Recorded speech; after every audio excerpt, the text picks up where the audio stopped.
Dear students, welcome to our YouTube channel Vidya for Success.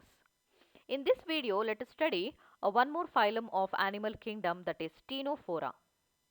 Now here we have the characteristic features of phylum Ctenophora. So this is the phylum. It acts as an interlink between Coelenterata and Platyhelminthes, because some of the species what we have here, they are showing primitive characteristic feature. That means their character is more similar with the character of Coelenterata, and some of the species they are showing little advanced character like Platyhelminthes member. So that these members are considered as an interlink between Coelenterata and Ctenophora. And you can see the diagram here. So this is one of the organism belong to Ctenophora.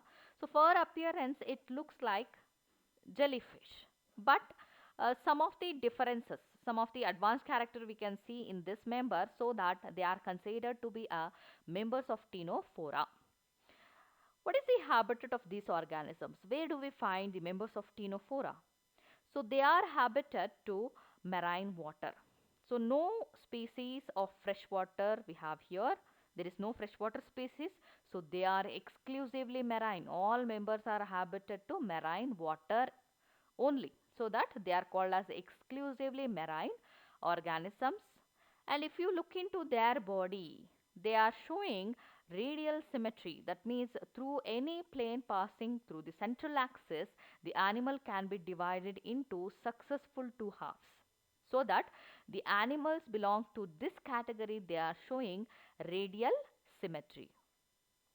Meanwhile, there are some exception cases are also there. Some of the advanced members, they are showing bilateral symmetry.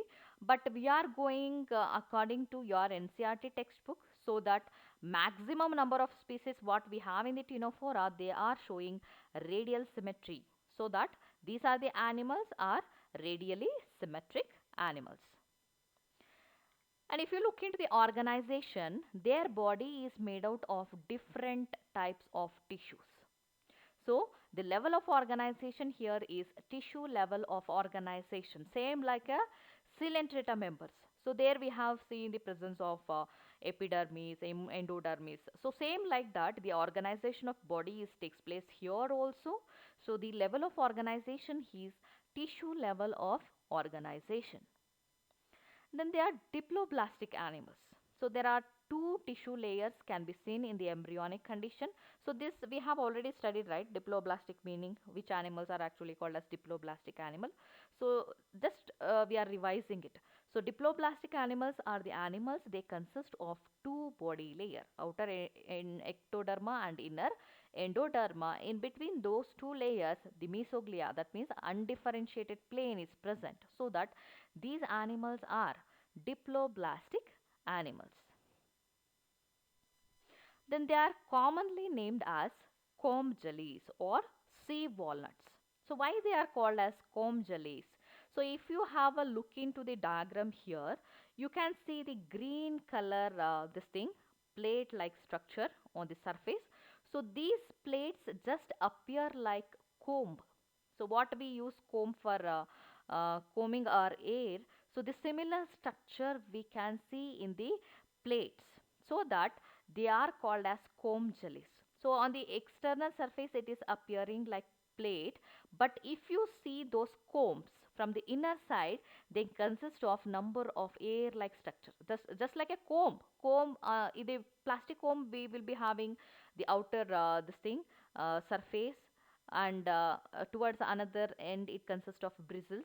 So same like that, the comb plate here consists of small number of small this thing structures, air like structures. So those are nothing but cilia. So you can clearly notice when you observe the organism from the ventral surface.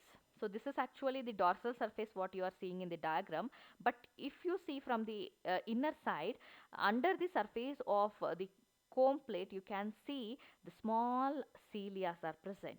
So because of that they are called as comb jellies or sea walnut. Some of the members are looks like a walnut, that means the outer structure is looks like walnut, so that they are also called as sea walnuts. So these two are the common name what we use for Ctenophora. So just you remind what is the common name we used for the members of Coelenterata?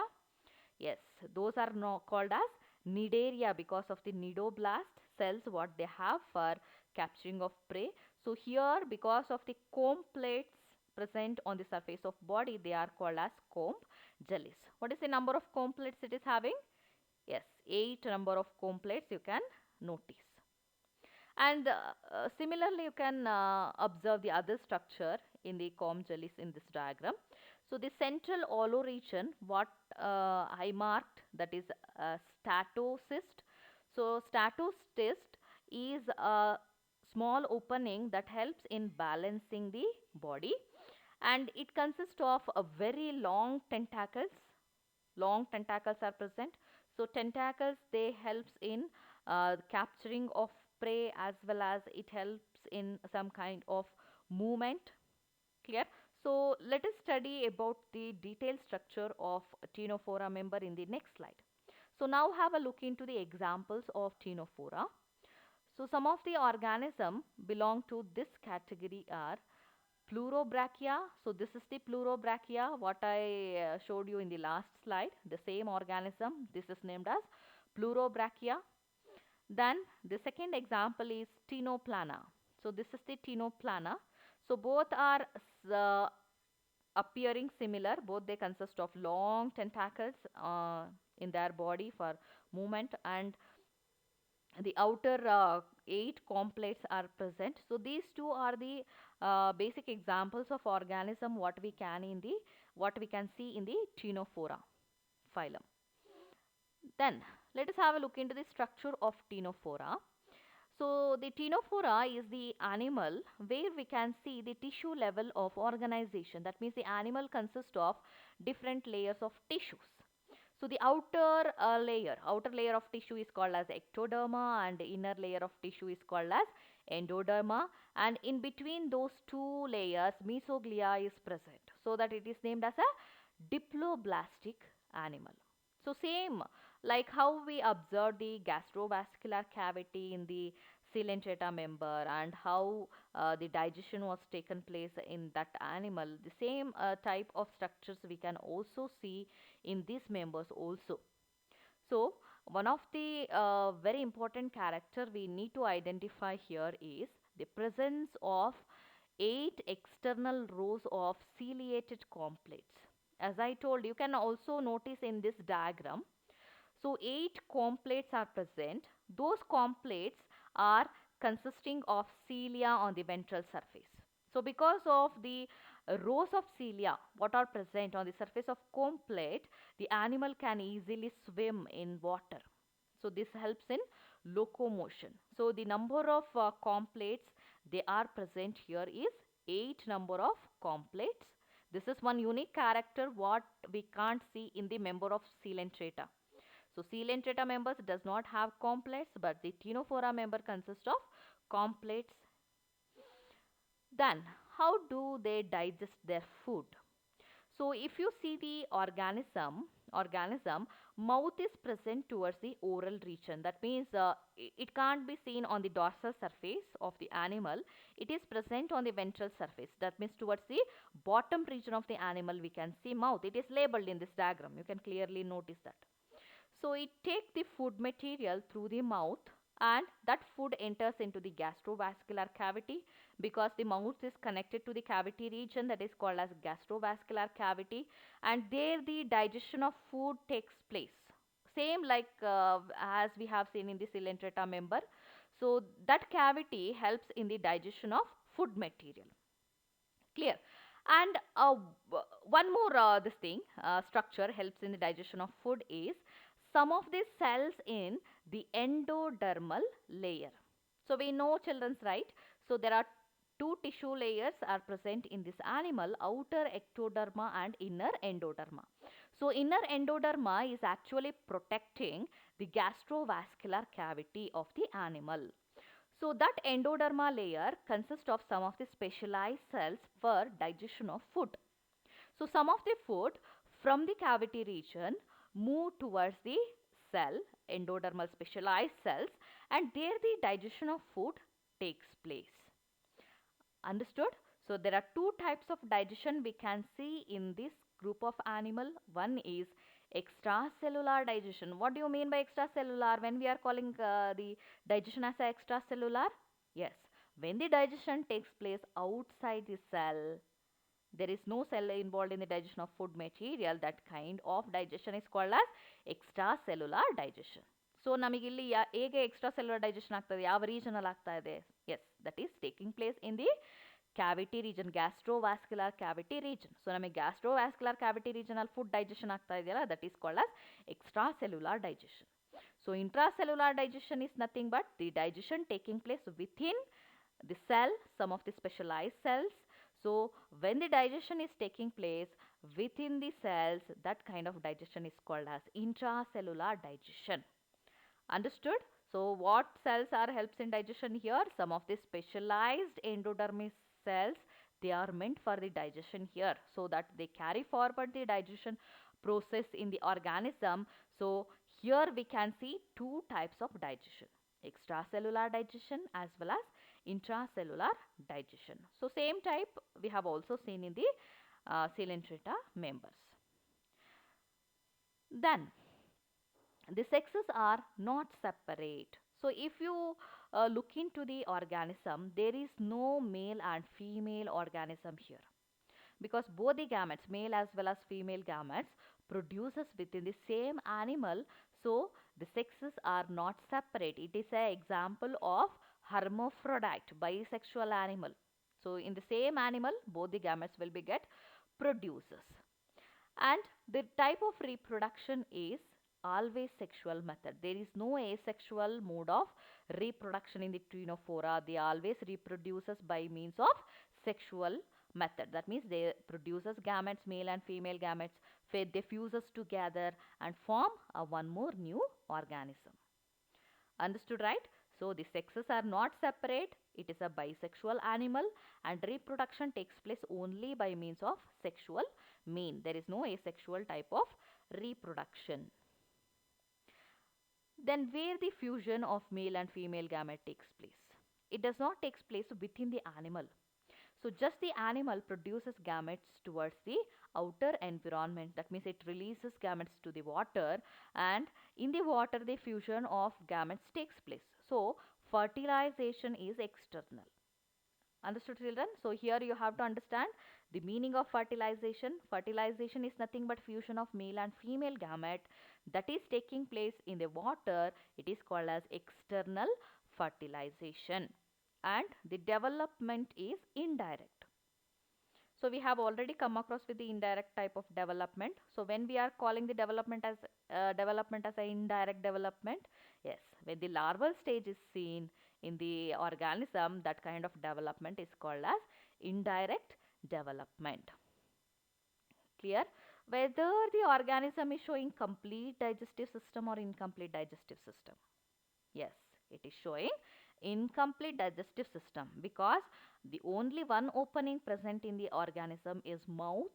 So mouth helps in intaking of food and digestion of food. Because of the only one opening connected with the gastrovascular cavity, it is called as incomplete digestive system.